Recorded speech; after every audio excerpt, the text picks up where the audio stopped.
Hello everyone, स्वागत है आपका हमारी एक और वीडियो में। आज हम आपको लाडो लक्ष्मी योजना जो कि सरकार द्वारा महिलाओं के लिए 2100 रुपये देने के वादा किया है, उसका फॉर्म फिलअप करके दिखाएंगे स्टेप बाय स्टेप।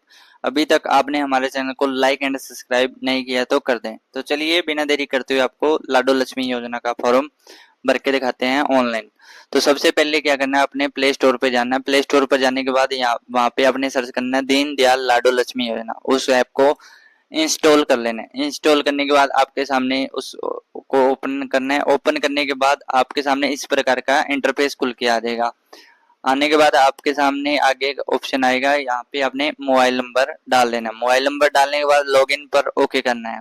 लॉगिन पर जैसे ओके करेंगे तो यहाँ पे आपके मोबाइल नंबर पे ओटीपी चला जाएगा। ओटीपी डालने के बाद यहाँ पे जमा करें पे ओके कर देना है।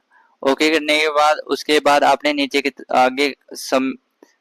आगे जमा करें पे ओके करना है। ओके करने के बाद आपके सामने कुछ इस प्रकार का इंटरफेस खुल के आ जाएगा। उसके बाद आपने क्या करना है, योजना के लिए आवेदन करें इस पे ओके करना है। ओके करने के बाद आपके सामने कुछ इस प्रकार का इंटरफेस खुल के आ जाएगा।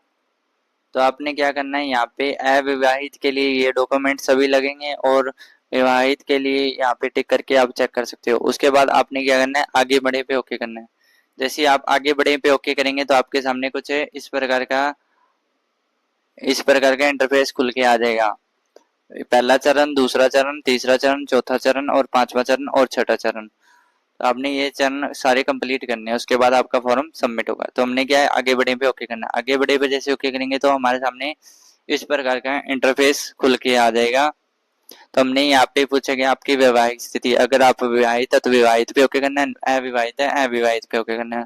आगे पूछा गया कि आप हरियाणा के निवासी हैं तो यहाँ पे हाँ पे ओके करना है। और कब से हरियाणा के निवासी हैं, जन्म से हैं, ये 15 सालों से हैं, यहाँ पे चूज ऑप्शन चूज कर लेना है। चूज करने के बाद यहाँ पे क्या है, हाँ पे ओके करना है।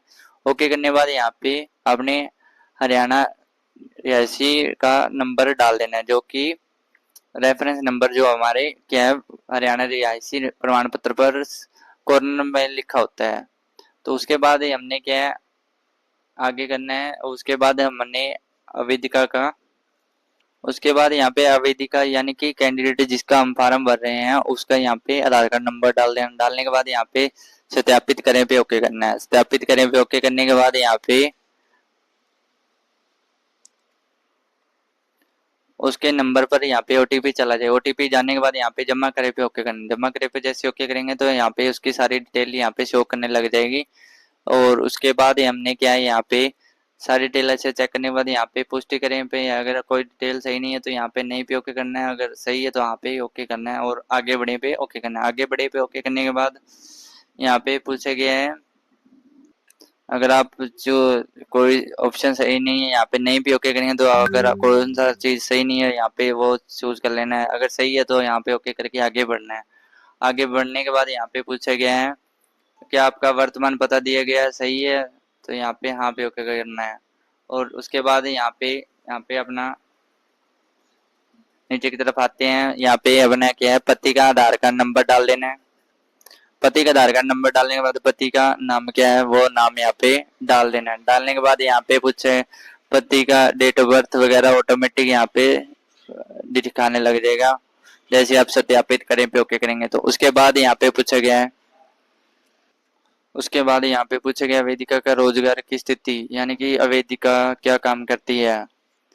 उसका यहाँ पे गृहिणी है, नौकरी पेशा है, क्या है वो यहाँ पे चूज कर लेना है।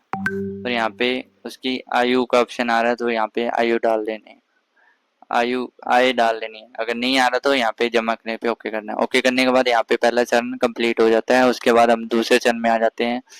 यहाँ पे पूछा गया है कि वर्तमान स्तर, यानी कि वर्तमान निवास कहाँ निवास कर रही है वेदिका, यहाँ कैंडिडेट जिसका फॉर्म भर रहे हैं सरकारी क्वार्टर मिला हुआ है या नियोजका द्वारा प्रदान किया गया है या खुद का है घर, और या फिर किराए के मकान में, या पेंटिंग गेस्ट पीजी है, या छात्रावास में है, वृद्धाश्रम में है, रिश्तेदारों दोस्तों के साथ रहती है और या अन्य।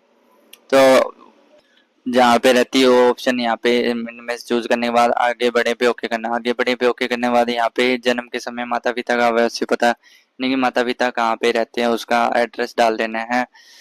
और जन्म के समय जब वो रहती थी।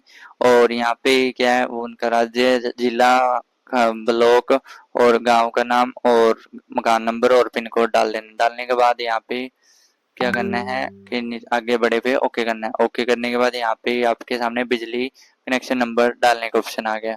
तो यहाँ पे क्या है, कौन से, यानी कि DHBN है, UHBBN है। तो यहाँ पे अपना बिजली कनेक्शन नंबर डालने के बाद सत्यापित कर पे ओके करेंगे तो यहाँ पे आपका क्या है, नाम दिखाने लग जाएगा कि आपके किसके नाम से ये कनेक्शन है और उसका इतना बिल आता है।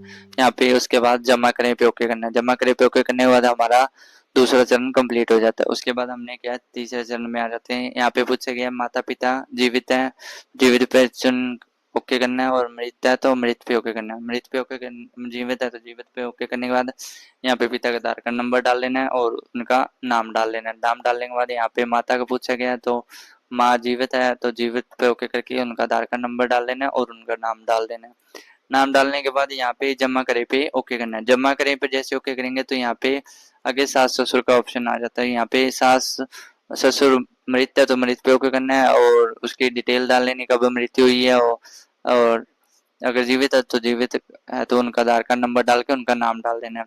और ऐसे ही सास का है, सास जीवित है तो यहाँ पे उनका आधार कार्ड नंबर डाल देना और उनका नाम डाल देना। नाम डालने के बाद अगर आपके परिवार में और कोई सदस्य है तो यहाँ पे प्लस के आइकन पे ओके करके अपने परिवार के सदस्यों, जैसे आपका कोई बेटा है या बेटी है, उनका नाम यहाँ पे डाल देना है और जमा करे पे ओके कर देना। ओके करने के बाद यहाँ आपके 3 चरण कंप्लीट हो जाते हैं। यहाँ पे आगे चौथा चरण ऑप्शन आ जाता है और यहाँ पे पति की वार्षिक आय डाल लेनी है और सास ससुर की यहाँ पे वार्षिक आय डाल लेनी है और सास की वार्षिक आय तो यहाँ पे डाल देनी है, नहीं तो जीरो पड़ी रहने देना है। यहाँ आगे जमा करे पे ओके करना है। ओके करने के बाद यहाँ पे पूछा गया है परिवार के उन व्यक्तियों का चयन करें जिनके पास वाहन है। तो यानी कि जिसके पास, यहाँ पे जिसके नाम से वाहन है उसका नाम, यहाँ ये आपके नाम है तो यहाँ पे आपका नाम, सास के नाम है तो सास का नाम, पति के नाम है तो पति के नाम पर चूज करके यहाँ पे क्या है, वाहन का नंबर डाल देना है। बाइक है, गाड़ी है, जो भी है उसका नंबर डालने के बाद यहाँ पे जोड़े पे ओके करेंगे तो यहाँ पे वो डिटेल यहाँ पे शो करने लग जाएगा। अगर नहीं है तो यहाँ पे जमा करे पे सीधा ओके करके आप आगे कर सकते हैं। और उसके बाद नीचे की तरफ आते हैं तो यहाँ पे 4 चरण कंप्लीट हो जाते हैं। उसके बाद आगे बढ़े पे ओके करना है। आगे बढ़े पे जैसे ओके करेंगे तो यहाँ पे बैंक खाता डालने का ऑप्शन आ जाएगा। तो यहाँ पे क्या है, आपका नाम, यहाँ पे बैंक खाता संख्या डाल लेनी है और कौन से बैंक में खाता है उसका IFSC कोड और यहाँ पे बैंक का नाम डाल लेना है। अगर आपके पास पैन कार्ड है तो पैन कार्ड का नंबर डाल देना, नहीं है तो कोई दिक्कत नहीं है और यहाँ पे जमा करने पे ओके कर देना है। ओके करने के बाद यहाँ पे आपके सामने छठा चरण आ जाएगा। यहाँ पे आपने आगे बढ़े पे ओके करना है। आगे बढ़े पे जैसे ओके करेंगे तो यहाँ पे सारी डिटेल आप अच्छे से चेक कर लेना है और उसके बाद यहाँ पे वर्तमान पता शो करने के लिए आज ये पूछा गया कि आप हरियाणा कोष रोजगार से पंजीकृत हैं तो यहाँ पे हाँ करें, नहीं है तो नहीं पे ओके करें। उसके बाद यहाँ पे सत्यापित अगर हैं तो यहाँ पे सत्यापित करें पे ओके करके उसको डिटेल दिखाने लग जाएगा। उसके बाद यहाँ पे जमा करें पे ओके करना है। ओके करने के बाद यहाँ पे आपने क्या सुनिश्चित कर लें कि मुझे यह स्वीकार है सारी डिटेल और यहाँ पे जमा करें पे ओके करेंगे तो यहाँ पे जमा करें पे ओके करना है। ओके करने के बाद यहाँ पे ठीक है पे ओके करेंगे तो यहाँ में सामने यहाँ पे हमारा आवेदन सबमिट हो गया है। इसमें एक ऑप्शन पहले आपके चौथे चरण में आपकी फोटो होगी, लाइव फोटो, वो लाइव फोटो आपको खुद ही करनी पड़ेगी। तो आपको वीडियो कैसी लगी, लाइक एंड सब्सक्राइब नहीं किया तो कर दें ताकि हमारी आने वाली हर एक वीडियो की जानकारी आपको टाइम टू टाइम मिलती रहे। और यहाँ पे आवेदन की स्थिति पर ओके करके आपकी यहाँ पे आवेदन ID और सारी डिटेल अच्छे से चेक कर सकते हो। तो आपको कोई फॉर्म भरने में समस्या आ रही तो आप हमें कमेंट करें, कमेंट के माध्यम से आपका रिप्लाई जरूर दिया जाएगा। Thank you.